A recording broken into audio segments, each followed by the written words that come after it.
नमस्कार, मैं हूं प्रशांत जुर्हे। खतरनाक कोरोना से जंग जारी है। ये एक महामारी है, लेकिन इस सब के बीच आपकी, हमारी, हम सब की भी तो एक जिम्मेदारी है। और वो जिम्मेदारी ये कि हम सब कोरोना नियमों का पालन करें, जिसके लिए ज़रूरी है कि हम फिजिकल डिस्टेंसिंग बनाकर रखें, बार बार हाथ साफ करें और इन सब से महत्वपूर्ण कि हम मास्क लगाकर ज़रूर रखें। न्यूज़ 18 ने तो बाकायदा इसके लिए एक मुहिम भी शुरू की है, #मास्क पहनो इंडिया।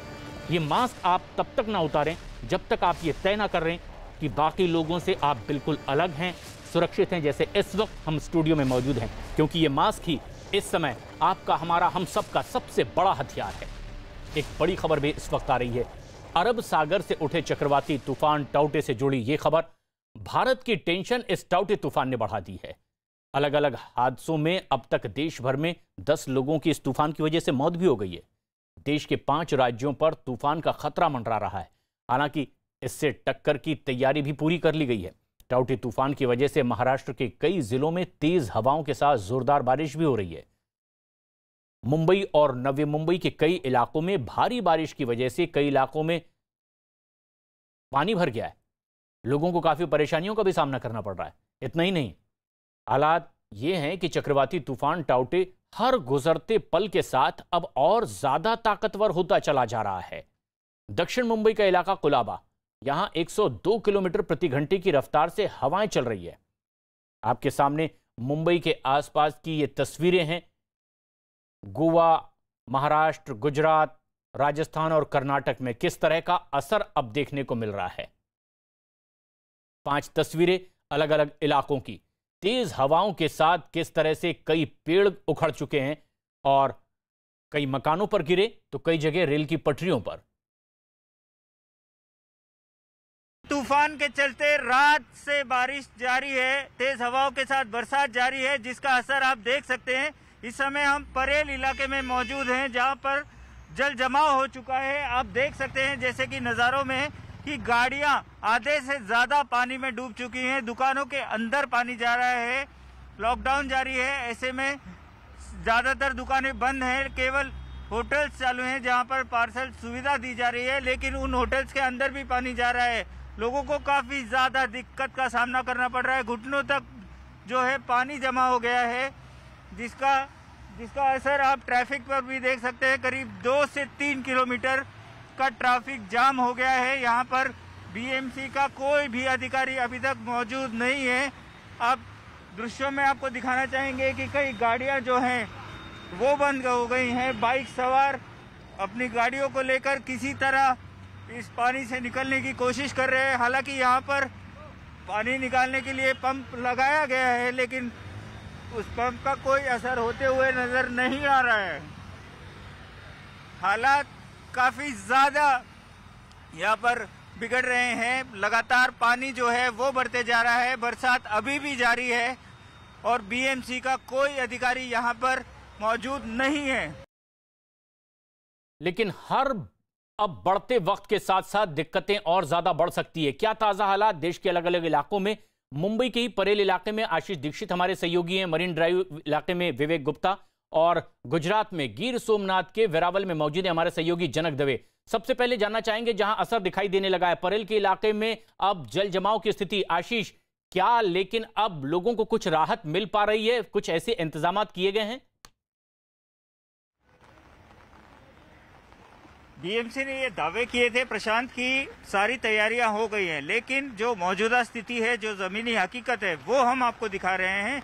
इस समय हम परेल इलाके में खड़े हैं और आप देख सकते हैं कि यहाँ पर जल जमाव हो गया है। साथ ही मैं कैमरा पर्सन को कहूँगा कि यहाँ पर मशीन भी लगाई गई है, पंप्स भी लगाए गए हैं, जिससे पानी निकाला जाता है, लेकिन वो पंप पूरी तरीके से बंद पड़ा हुआ है। कई दुकानों के अंदर तक पानी जा रहा है, घुटनों तक पानी भर गया है, जिस कारण से काफी सारे जो लोग हैं उन्हें आने जाने में तकलीफ हो रही है।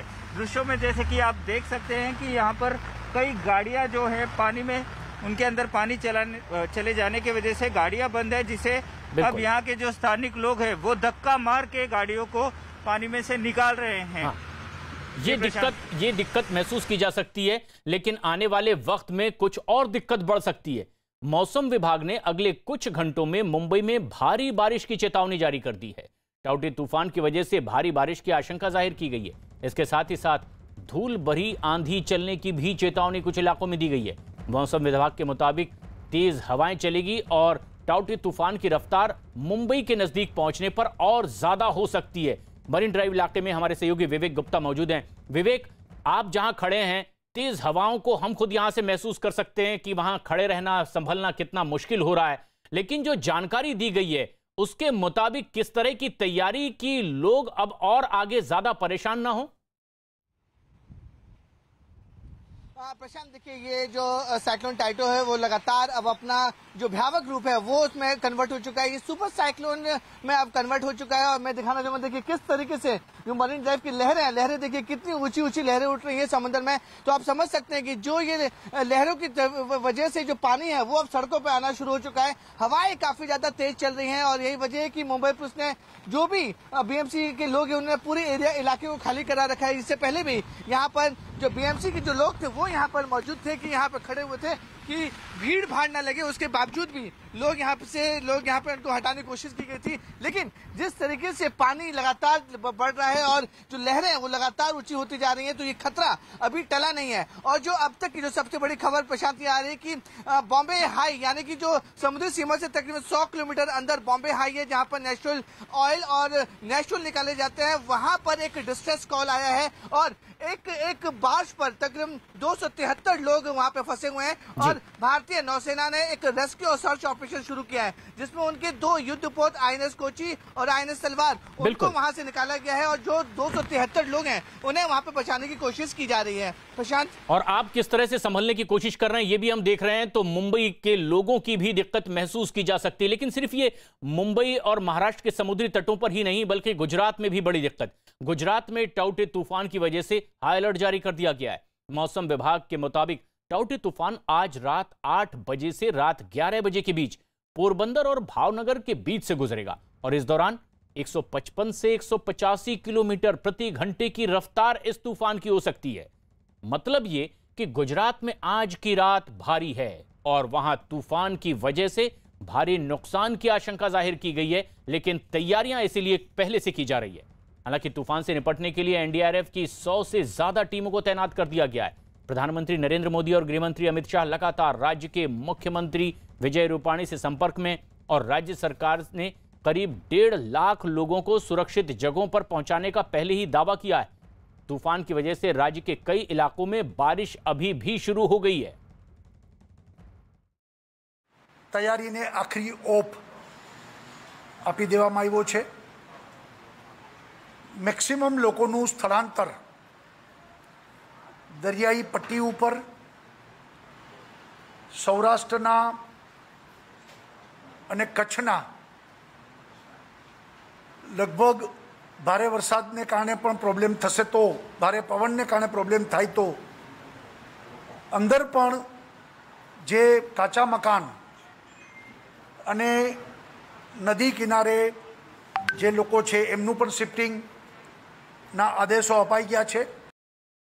गिर सोमनाथ के वेरावल इलाके में जनक दवे हमारे सहयोगी मौजूद हैं समुद्र किनारे। क्या वहां पर ताजा हालात हैं? किस तरह की तैयारियां कर ली गई है कि लोग आश्वस्त हों? जनक, देखिए प्रशांत, अभी तेज हवाएं चल रही है। मैं कुछ तस्वीरें दिखा दूं, उससे आपको अंदाजा लगा। देखिए उफनती लहरें यहाँ पर दिख रही हैं और यह अब तेज़ हवाएं चलने लगी है। 2 घंटे पहले जब मैं यहाँ पर लाइव कर रहा था तो इतना मुश्किल नहीं था, लेकिन अब तेज़ हवाएं चल रही है और 5 बजे के बाद इस इलाके में किसी को भी खड़े रहने की इजाज़त नहीं होगी। इससे अंदाज़ा लगा लीजिए कि आप चूँकि रफ्तार है वो ही रफ्तार अपने आप को इशारा कर रही कि किस तरीके से वो नुकसान पहुंचाने का मादा रखती है। और 150 किलोमीटर प्रति घंटे की रफ्तार से लेके 185 किलोमीटर की रफ्तार अगर होती है उस हवाओं के साथ, उसमें भी तेज़ बारिश होती है तो कैसे कहर बर पाएगी। और इसी का डर वो शायद अब प्रशासन में भी है कि इतना तेज़ रफ्तार हवा वहाँ से गुजरना या साइक्लोन वहाँ से गुजरना और उसमें भी साथ में भारी बारिश होना। 5 बजे के बाद इन इलाकों में भारी से भारी बारिश की चेतावनी दी है। मौसम पूरी तरह से बदल चुका है, अभी तेज़ हवाएं चल रही है और अब 8 से 11 का जो वक्त दिया गया है वो सबसे बड़ा कठिन समय होगा गुजरात के लिए। वो प्रशासन को भी इसकी भनक है और इसी के चलते अब तक 1.5 1.5 लाख लोगों को इवैक्यूएट करने का दावा किया जा रहा है। प्रशांत, यानी तैयारियां पूरी है, ये दावा किया जा रहा है सरकार की ओर से। और टाउटे तूफान से निपटने की तैयारियों को लेकर खुद गुजरात के मुख्यमंत्री विजय रूपाणी ने ट्वीट भी किया है। अपने ट्वीट में उन्होंने लिखा है, टाउटे तूफान से निपटने के लिए राज्य सरकार पूरी तरह से तैयार है। राज्य के 17 जिलों में 655 गांवों से 1 लाख से ज्यादा लोगों को दूसरी सुरक्षित जगहों पर भेजा गया है। तूफान से निपटने के लिए स्वास्थ्य विभाग की 388 टीमें और राजस्व अधिकारियों की 319 टीमों को लगाया गया है। लेकिन मुंबई से बड़ी खबर आ रही है। विवेक गुप्ता हमारे सहयोगी ये खबर दे रहे हैं। वहां बॉम्बे हाई में हीरा ऑयल फील्ड में काम करने वाले 273 लोग टाउटे तूफान की वजह से फंसे हुए हैं, जिन्हें सुरक्षित निकालने के लिए अब नेवी ने एक बड़ा रेस्क्यू ऑपरेशन शुरू किया है। 273 लोगों को निकालने के लिए INS कोच्चि और INS तलवार बॉम्बे हाई के लिए रवाना हो चुके हैं। बॉम्बे हाई बीच समंदर में मौजूद है। नेचुरल ऑयल और मिनरल निकालने की यह जगह है जहां पर कर्मचारी होते हैं और 273 ऐसे कर्मचारी यहां पर फंसे हुए हैं। विवेक हमारे सहयोगी इस वक्त हमसे सीधे जुड़ रहे हैं मुंबई से। विवेक, क्या ताजा हालात हैं वहां पर? किस तरह की उम्मीद इस पूरे मिशन को लेकर? देखिए प्रशांत, आपको बताना चाहेंगे जिस तरह से साइक्लोन टाइटो अपने सीवियर साइक्लोन में कन्वर्ट हो चुका है, उसके बाद ही मुंबई हाई जो बॉम्बे हाई कहलाता है वो समुद्री सीमा से तकरीबन 100 किलोमीटर अंदर की तरफ होता है और वहां पर जो नेचुरल ऑयल निकाला जाता है उसकी बड़ी बड़ी कंपनियों के वहां पर बार्ज हैं। वहां पर बताया जा रहा है कि हीरा फील्ड की कंपनी है, उसमें तकरीबन 273 लोग फंसे हुए हैं और 273 लोगों को रेस्क्यू करने का काम अब भारतीय नौसेना ने उठाया है। भारतीय नौसेना के 2 वॉरशिप INS कोच्चि और INS तलवार दोनों ही मुंबई हार्बर से निकल चुके हैं और शाम के 4 बजे तक वो वहां पर बॉम्बे हाई पहुंचेंगे और बॉम्बे हाई पहुंचने के बाद जो 273 लोग हैं उन्हें किसी तरह से सुरक्षित बाहर निकाला जाएगा। लेकिन ये रेस्क्यू ऑपरेशन उतना आसान नहीं है प्रशांत, क्योंकि मैं आपको अगर समुद्र की लहरें दिखाऊं, ये देखिए हम इस समय मुंबई के किनारे यानी जो समुद्री जो किनारे पट्टी होती है वहां पे मौजूद है। वहां का हाल देखिए कि समुद्र की लहरें कितनी बड़ी बड़ी लहरें यहाँ पे उठ रही हैं। अब आप अंदाजा लगाइए कि ये जो लहरें हैं वो बॉम्बे हाई यानी कि यहाँ से तकरीबन 100 किलोमीटर अंदर समुद्र के अंदर वहां पे कैसा नजारा होगा। वहां पर जो बड़े बड़े जहाज होंगे वो किस तरह से मेंटेन करेंगे इतनी बड़ी लहरों में काम करना। तेज हवाएं चल रही हैं, बारिश काफी ज्यादा है और अंदर की जो हवाएं हैं वो तकरीबन 100 से 150 किलोमीटर की रफ्तार से चलेंगी। उतने में नेवी का ये रेस्क्यू ऑपरेशन अपने आप में काफी बड़ा रेस्क्यू ऑपरेशन होगा और 273 जानें अटकी हुई हैं बॉम्बे हाई में। इसलिए नेवी अपनी पूरी कोशिश करेगा कि एक एक जान को सुरक्षित पहुंचाया जा सके और जो लोग वहां फंसे हुए हैं उन्हें सुरक्षित मुंबई हार्बर लाया जा सके। प्रशांत, और सभी इसी उम्मीद में है कि ये तूफान आए और निकल जाए और कम से कम नुकसान कर पाए। लेकिन चक्रवाती तूफान टाउटी की रफ्तार लगातार बढ़ती भी दिखाई दे रही है। महाराष्ट्र के कई जिलों में टाउटी के असर की वजह से बारिश लगातार हो रही है। कई इलाकों में पानी भी भर गया है। हालांकि इस चक्रवाती तूफान पर लगातार नजर रखी जा रही है। कोस्ट गार्ड के कंट्रोल रूम से ये खास रिपोर्ट भी देखिए। साइक्लोन टाउटे अब सुपर साइक्लोन के रूप में कन्वर्ट होता जा रहा है और लगातार ये महाराष्ट्र के साथ साथ अब गुजरात पहुंच रहा है। न्यूज़ 18 इंडिया टीम की आपको कोस्ट गार्ड के जो कंट्रोल रूम है जैसे MRCC यानी कि मैरीटाइम रेस्क्यू कोऑर्डिनेशन सेंटर के अंदर ले जाएगी और दिखाएगी कि किस तरीके से जो कोस्ट गार्ड है पूरे जो साइक्लोन से कोऑर्डिनेट करती है। जो जहाज फंसे हुए हैं और जो बड़े बड़े वेसल हैं वो फंसे हुए हैं उनसे कैसे कोऑर्डिनेट करती है और किस तरीके से उन्हें रेस्क्यू कराती है वो हम दिखाना चाहेंगे। देखिए जिस तरीके से न्यूज़ 18 इंडिया की टीम अभी इस समय MRCC यानी कि मैरीटाइम रेस्क्यू कोऑर्डिनेशन सेंटर के अंदर है और जितने कोस्ट गार्ड के अधिकारी हैं वो अपनी ड्यूटी कर रहे हैं और साथ ही साथ एक कोई भी जो डिस्ट्रेस कॉल आता है उसको मॉनिटर करते हैं। मॉनिटर करने के बाद उसको हेल्प करते हैं। लेकिन सबकी नज़रें जो एक बड़ी स्क्रीन पे आप देख रहे हैं ये साइक्लोन टाउटे है और उसके ऊपर है। ये जो तस्वीरें देख रहे हैं वो सीधे अभी ये साइक्लोन कहाँ पर है, किस रफ्तार में पहुँच रहा है, उसकी पूरी डिटेल पूरी जानकारी जो कोस्ट गार्ड है वो इस कंट्रोल रूम से ले रही है और कहां तक ये पहुंचा है और कितने एरिया को ये अफेक्ट कर सकता है उसकी जानकारी कंट्रोल रूम ले रही है।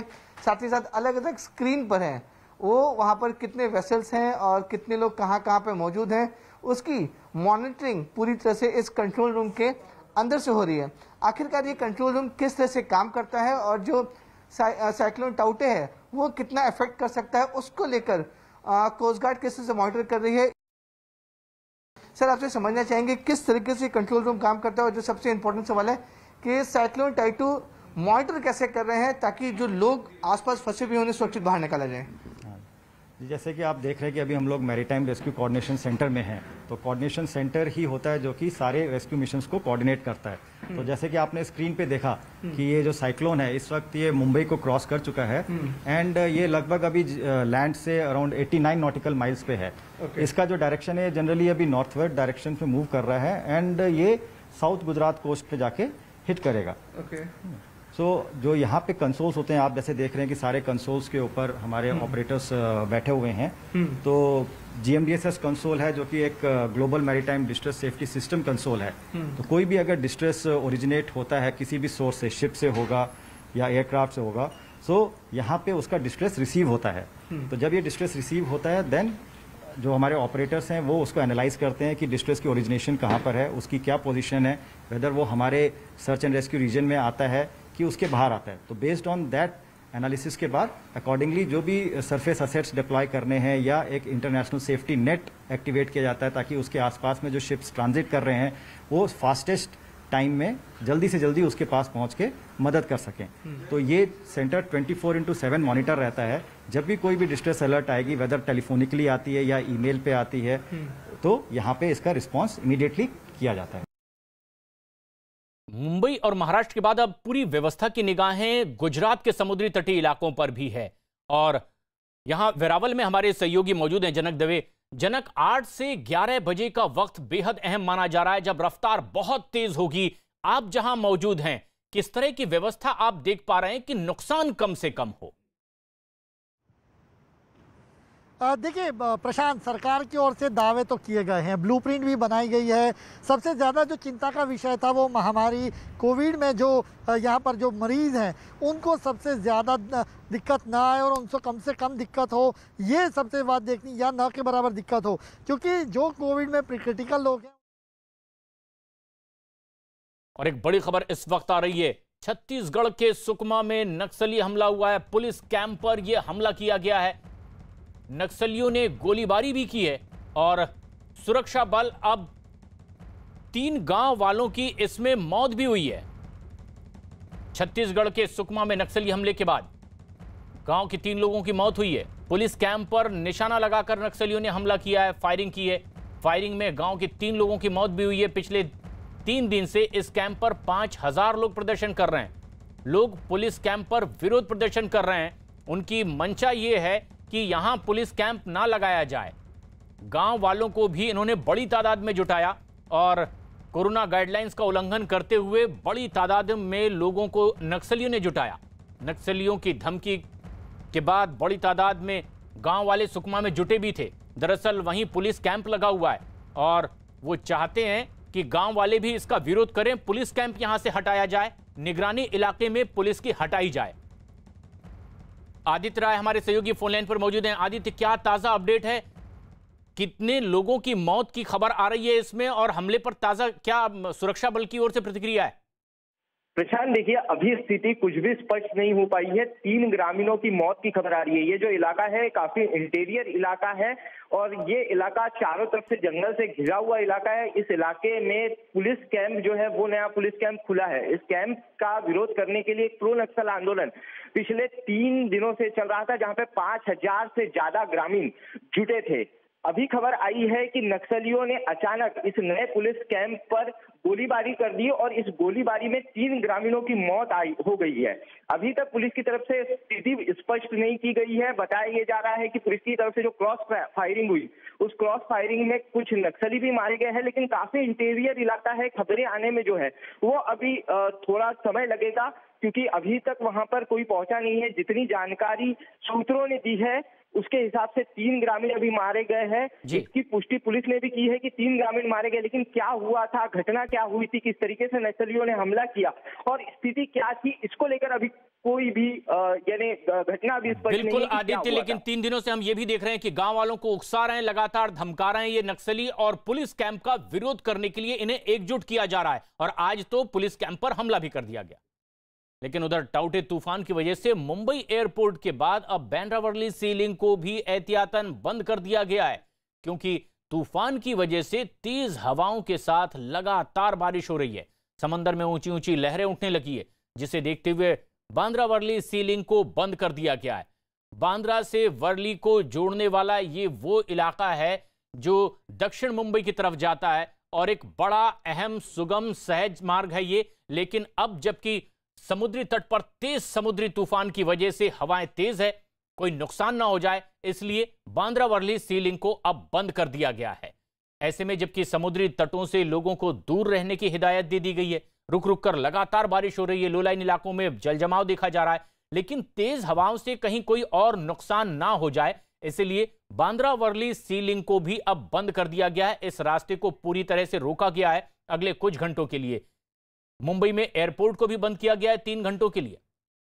ताउते तूफान को देखते हुए बांद्रा वर्ली सी लिंक को फिलहाल बंद कर दिया गया है। मैं तस्वीरें आपको दिखा रहा हूं। जो गाड़ियां आ रही थी बांद्रा वर्ली सी लिंक की तरफ, उन्हें ट्रैफिक विभाग डाइवर्ट करके अल्टरनेटिव रास्तों की तरफ ले जाने के लिए कह रहा है, क्योंकि जिस तरीके से तूफान की रफ्तार है, करीब 70 से 80 किलोमीटर प्रति घंटा की रफ्तार से तूफान और समुद्री लहर काफी तेजी के साथ है, और उसको देखते हुए फिलहाल इस पूरे बांद्रा वर्ली सी लिंक को बंद किया गया है। तस्वीरें मैं आपको दिखा रहा हूं कि अमूमन यहाँ पर गाड़ियों की लाइन लगी रहती थी, लेकिन सुबह से ही गाड़ियां बंद कर दी गई हैं। तमाम सारे जो एम्प्लॉय हैं यहाँ पर काम करने वाले, उन सबको फिलहाल अलर्ट पर रखा गया है, सतर्क रहने के लिए कहा गया है, और तूफान की इंटेंसिटी को देखते हुए अगले आदेश तक के लिए इस पूरे बांद्रा वर्ली सी लिंक को बंद किया गया है, ताकि कोई भी हादसा ना हो। और फिलहाल पहले एयरपोर्ट को बंद किया गया, उसके बाद फिलहाल अब इस बांद्रा वर्ली सी लिंक को बंद किया गया है, ताकि कोई भी हादसा ना हो और हादसे से लोग बचे। इसको देखते हुए फिलहाल एहतियातन सरकार ने ये कदम उठाया है। कैमरा विजय के साथ अभिषेक पांडे, मुंबई न्यूज 18 इंडिया।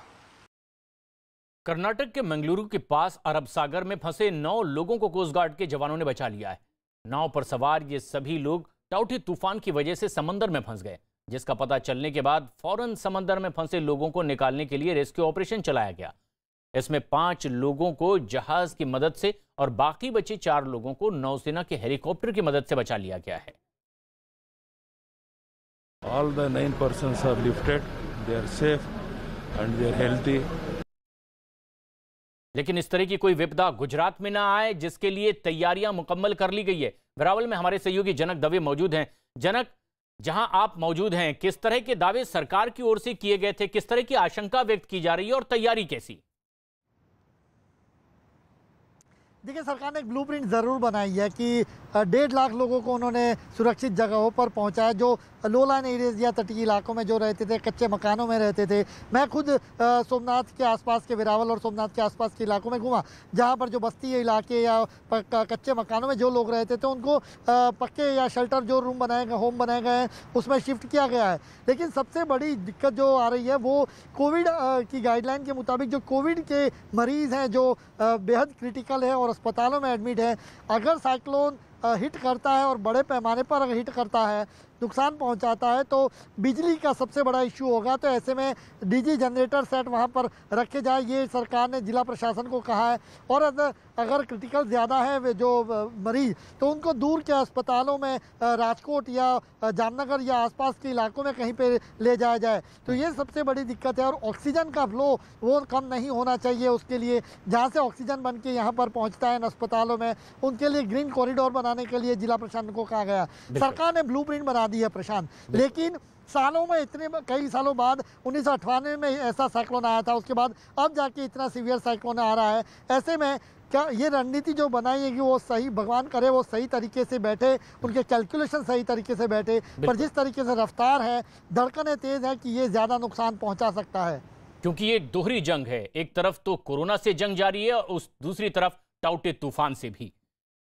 लेकिन टाउटे तूफान पर ना सिर्फ कोस्ट गार्ड अपनी नजर बनाए हुए, बल्कि राज्य सरकार के डिजास्टर कंट्रोल रूम में भी इस चक्रवाती तूफान पर नजर रखी हुई है, क्योंकि ये तूफान लगातार ताकतवर होता चला जा रहा है, जिसकी वजह से समंदर में ऊंची ऊंची लहरें उठने लगी है। मुंबई और आसपास के इलाकों में तो भारी बारिश इस वक्त हो रही है। किस तरह के ताजा हाल है, हमारे सहयोगी अभिषेक बता रहे हैं।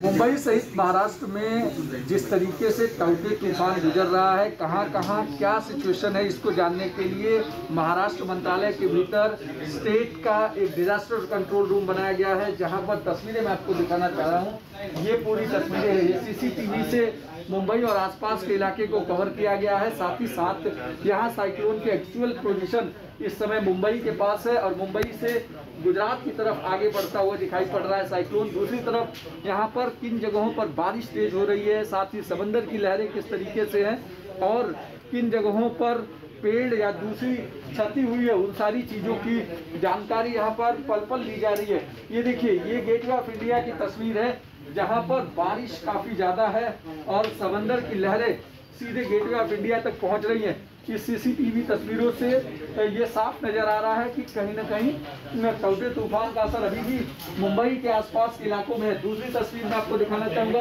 ये जो है ये सीधे सैटेलाइट इमेजेस हैं जो लगातार टाउटे तूफान की एक्चुअल पोजीशन बता रही हैं, जो मुंबई के पास है और अब गुजरात की तरफ आगे बढ़ता हुआ दिख रहा है। दूसरी तरफ आप देखिए कि सीसीटीवी तस्वीरों में यहाँ पर आपको दिखाई पड़ रहा है अलग अलग बांद्रा वर्ली सीलिंग के पास की तस्वीरें आपको दिखाई पड़ रही हैं, साथ ही रेक्लेमेशन की है, जुहू की है और इन सब इलाकों में क्या कंडीशन है, कहां पर पेड़ गिरे हैं और कहां पर बारिश और जलजमाव की स्थिति है, इन सारी चीज़ों की कंट्रोल रूम में पल पल जानकारी ली जा रही है। साथ ही दूसरी तरफ अगर तस्वीरें मैं दिखाऊं तो ये कंट्रोल रूम का पूरा ये वॉर रूम है, जहां पर हर घंटे पूरी अपडेट्स आ रही हैं और हर मिनट कहां से कौन सी चीज़ें आ रही है वो कंट्रोल रूम को सूचित किया जा रहा है। उसके बाद हर घंटे पूरी अपडेट बना करके मिनिस्ट्री को भेजी जा रही है। यहाँ पर पल पल अपडेट्स के लिए हर विंडो को तलाशा जा रहा है ताकि शहर के भीतर किसी भी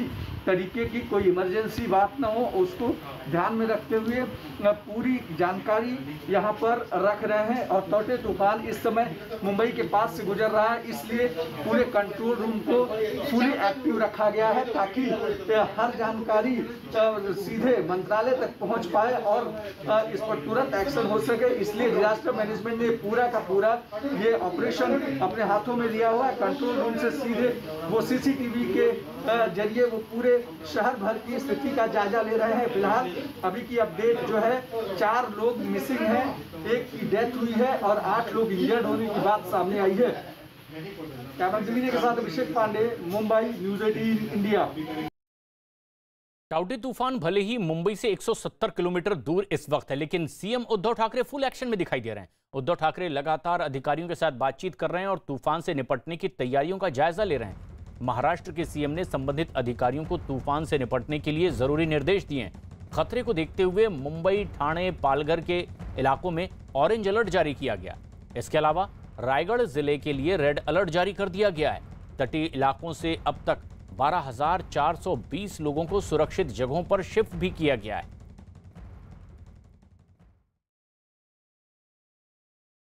गोवा में चक्रवाती तूफान टाउटे को लेकर कई राज्य अलर्ट पर भी हैं और गोवा में तूफान की वजह से भारी नुकसान भी हुआ है। कई इलाकों में अलर्ट जारी कर दिया गया है। कई इलाकों में तो तेज हवाओं के साथ साथ हो रही बारिश की वजह से 500 से ज्यादा पेड़ उखड़ गए हैं। 200 से ज्यादा मकानों को नुकसान भी गोवा में पहुंचा है और तूफान की वजह से हुए अलग अलग हादसों में 2 लोगों की मौत की भी खबर है। कई इलाकों में तो बिजली गुल हो गई है, जबकि कई उड़ानों को रद्द करना पड़ा है। गृह मंत्री अमित शाह ने गोवा के मुख्यमंत्री से बातचीत की है और केंद्र की ओर से हर संभव मदद का भरोसा भी दिया है। इन सब के बीच गृह मंत्री अमित शाह ने गोवा के मुख्यमंत्री प्रमोद सावंत से टाउटे तूफान को लेकर फोन पर बातचीत की, जिसकी सीएम सावंत ने ट्वीट कर जानकारी भी दी है। उन्होंने अपने ट्वीट में लिखा है, केंद्रीय गृह मंत्री अमित शाह जी ने गोवा राज्य में टाउटे तूफान के प्रभाव और तबाही के बारे में बात की। गृह मंत्री ने राज्य में चक्रवात से हुए नुकसान के बारे में जानकारी ली और राज्य को सामान्य स्थिति में लौटने के लिए केंद्र की एजेंसियों के पूर्ण समर्थन का भरोसा भी दिया। हम तूफान से प्रभावित गोवा वासियों को सभी जरूरी सहायता प्रदान करेंगे। 2 डेथ गोवा में रिपोर्टेड है। एक डेथ नॉर्थ गोवा में है, एक लड़की की डेथ हो चुकी है, एक पेड़ उसके माथे पे गिरा इसलिए डेथ हो चुकी। द सेकेंड डेथ जो स्कूटर पे 2 लोग जा रहे थे, इलेक्ट्रिकल पोल उन पे गिर के वो अस्पताल में जाते वक्त एक की डेथ हो चुकी।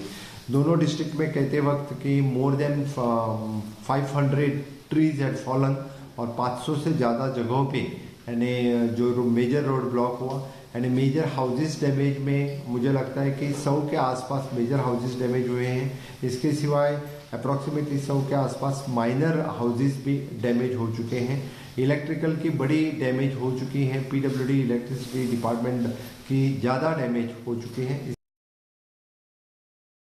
एक बड़ी खबर इस वक्त आ रही है पश्चिम बंगाल से, जहां पर नारदा केस में टीएमसी नेताओं की गिरफ्तारी के बाद पार्टी के कार्यकर्ताओं ने हंगामा शुरू कर दिया। कोलकाता में सीबीआई दफ्तर के बाहर पार्टी के सैकड़ों कार्यकर्ताओं के इकट्ठे होने के बाद जमकर विरोध प्रदर्शन हुआ है और इस दौरान वहां मौजूद सुरक्षा कर्मियों ने जब उन्हें वहां से जाने के लिए कहा तो उन्होंने सुरक्षा कर्मियों पर ही पथराव शुरू कर दिया। टीएमसी कार्यकर्ताओं के हंगामे के बाद सीबीआई दफ्तर की सुरक्षा अब और ज्यादा बढ़ा दी गई है। ताजा हाल क्या है, आशिका सिंह हमारी सहयोगी बता रही हैं। 2.5 घंटे से ज्यादा का समय हो चुका है जब मुख्यमंत्री ममता बनर्जी निजाम पैलेस में अंदर सीबीआई के दफ्तर में बैठी हुई हैं और यहाँ गेट के बाहर जो टीएमसी के समर्थक हैं, जो भीड़ हैं, जो प्रदर्शनकारी हैं, उनके गुस्से को संभालना यहाँ जो सुरक्षा बल हैं उनके लिए मुश्किल हो रहा है। और अभी थोड़ी देर पहले यहाँ पर पत्थरबाजी की गई। जो यहाँ समर्थक हैं टीएमसी के, जो विरोध प्रदर्शन कर रहे हैं, अंदर घुसने की कोशिश में इन्होंने पत्थर बरसाए, जो भी हाथ में आया, लकड़ी से लेकर पत्थर तक, और फुटपाथ पर लगे जो ब्रिक्स हैं सभी उठा करके यहाँ पर फेंके, जिसके बाद अब यहाँ पर सुरक्षा के अतिरिक्त इंतजाम किए गए हैं। सुरक्षा बलों की संख्या लगातार बढ़ाई जा रही है, नए बैरिकेड्स ला करके यहाँ पर लगाने की कोशिश की जा रही है। सीबीआई के दफ्तर के ठीक बाहर ये हंगामा कई घंटों से चल रहा है। एक तरफ 4 नेता जो अंदर हैं जिन्हें गिरफ्तार किया है सीबीआई ने, दूसरी तरफ गुस्साए समर्थक टीएमसी के, और यहाँ पर ये बैरिकेड्स जो है निकाल करके लगाने की शुरुआत की जा रही है। और साथ ही यहाँ पर जो सुरक्षा बल हैं उनकी संख्या बढ़ा दी गई है। वीडियो जर्नलिस्ट आशीष धर के साथ आशिका सिंह, न्यूज़ 18 इंडिया, कोलकाता।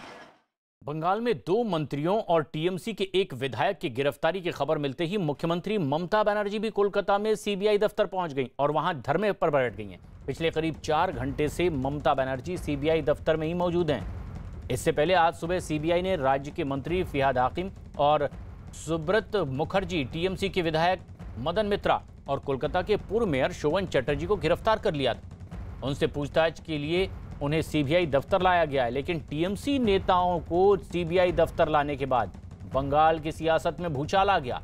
नेताओं की गिरफ्तारी के बाद टीएमसी के कार्यकर्ताओं ने जमकर प्रदर्शन शुरू कर दिए। सुरक्षा बलों ने हटाया तो उन पर पथराव भी किया गया है।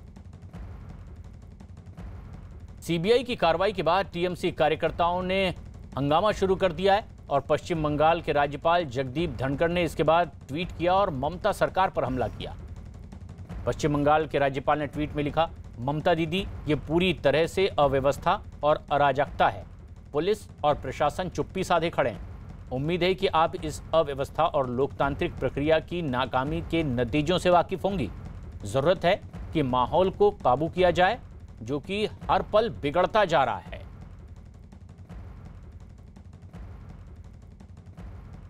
बंगाल में टीएमसी नेताओं की गिरफ्तारी पर सीबीआई ने एक प्रेस कॉन्फ्रेंस की है। सीबीआई ने बताया कि टीएमसी नेताओं की गिरफ्तारी नारदा केस में की गई है।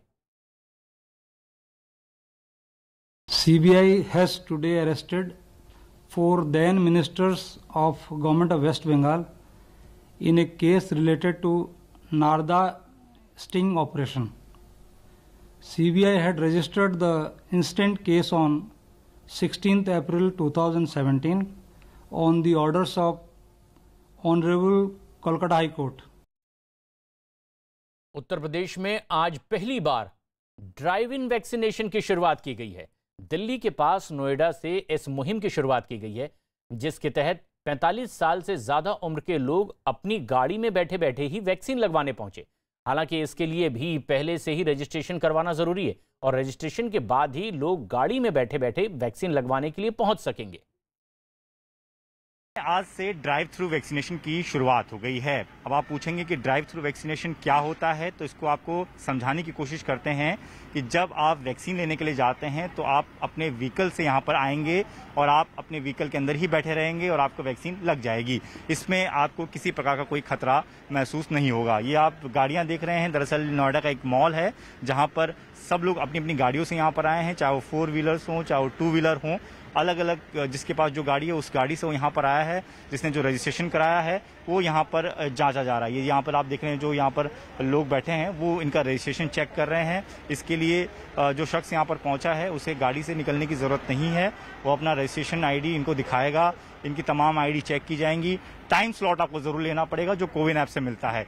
उसके बाद इस तरीके से ये दूसरे जगह पर पहुंचेंगे, वो दूसरी जगह वो होगी जहां पर लोगों को वैक्सीन लगाई जानी है। तो ये आप देख रहे हैं कि ये वो जगह है जहां पर अपना रजिस्ट्रेशन चेक करवाने के बाद, अपनी आईडी चेक कराने के बाद लोग पहुंचते हैं और यहाँ पर जो है वो लोगों को वैक्सीन लगती है और वैक्सीन के लिए भी उन्हें गाड़ी में ही बैठा रहना होगा, गाड़ी से उतरने की कोई ज़रूरत नहीं है। काफ़ी अच्छा इनिशिएटिव है जिससे कि लोगों के आसपास ही ज़्यादा दूर नहीं ट्रैवल करना पड़े, उनको आराम से मिल जाए। जो 45 से जो भी है अपनी गाड़ी से आके कम से कम भीड़ भाड़ से किसी तरह का दिक्कत नहीं है और अपना किसी तरह की वो परेशानी भी नहीं है। अदरवाइज क्या है कि मान लीजिए हम भीड़ में जाते हैं, जिस वजह से डर रहे हैं वो चीज डर खत्म हो जाता है और ज्यादा टाइम भी नहीं लगा। कोई बहुत अच्छा सा लग गया, गाड़ी में बैठे हुआ लग गया, आसान है। ये नहीं कि किसी के शरीर टच करना, ये सबसे बचा हुआ है। नोएडा के साथ ही हरियाणा के गुरुग्राम में भी ड्राइव थ्रू वैक्सीनेशन की शुरुआत की गई है। गुरुग्राम के एमजी रोड पर एक मॉल में ये वैक्सीनेशन अभियान शुरू किया गया है, जिसमें लोगों ने गाड़ी में बैठे बैठे ही वैक्सीन लगवाई। हालांकि इसके लिए भी लोगों को पहले से ही रजिस्ट्रेशन करवाना जरूरी किया गया। रजिस्ट्रेशन के बाद ही लोग ड्राइव थ्रू वैक्सीनेशन के लिए यहां पहुंचे।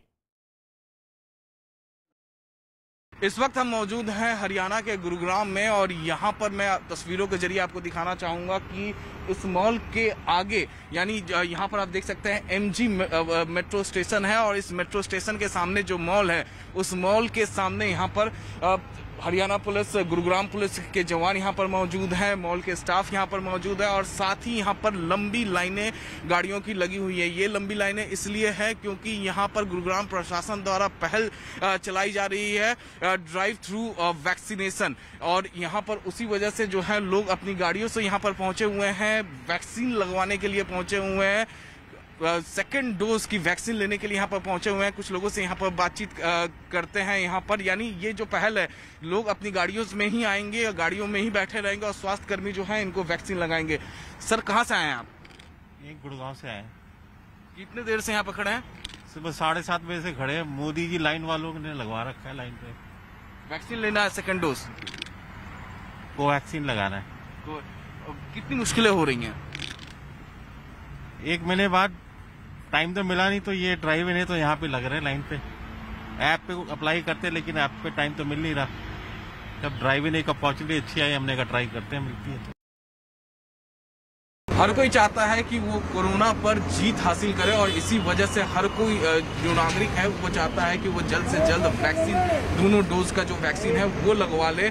गुरुग्राम प्रशासन जो है यहाँ पर एक पहल शुरू किया है ड्राइव थ्रू वैक्सीनेशन और उसी पहल के तहत लोग अपने गाड़ियों से आते हैं और यहाँ पर गाड़ियों से आने के बाद यहाँ पर वो वैक्सीन लगवाते हैं। ये जो गाड़ी है ये अंदर वैक्सीन लगवाने के लिए जा रही है। लोग अपनी गाड़ी में ही बैठकर वैक्सीन लगवाते हैं। सबसे पहले यहाँ पर थर्मल चेकिंग की गई। थर्मल चेकिंग करने के बाद ये गाड़ी जो है ये अंदर मॉल के बेसमेंट में जाएगी। यहाँ पर आप तस्वीरों में देख सकते हैं कि ये गाड़ी जो है अंदर मॉल के बेसमेंट में जा रही है और हम आपको वो पूरा प्रोसेस दिखा रहे हैं कि किस तरीके से ये ड्राइव थ्रू वैक्सीनेशन जो गुरुग्राम प्रशासन द्वारा चलाया जा रहा है वो किस तरीके से ये यहाँ पर हो रहा है। देखिए यहाँ पर तस्वीरों में जो है ये जो गाड़ी है वो ये गाड़ी अब यहाँ से बेसमेंट की तरफ जा रही है। यहाँ भी स्वास्थ्य कर्मी यहाँ पर मौजूद हैं, वॉलंटियर मौजूद हैं जो कि इन्हें गेट पे ही एक पर्चा दिया गया था जिस पर्चे में इनको अपना आधार नंबर, नाम और पहला डोज कब लिया गया था, केवल सेकंड डोज ही यहाँ पर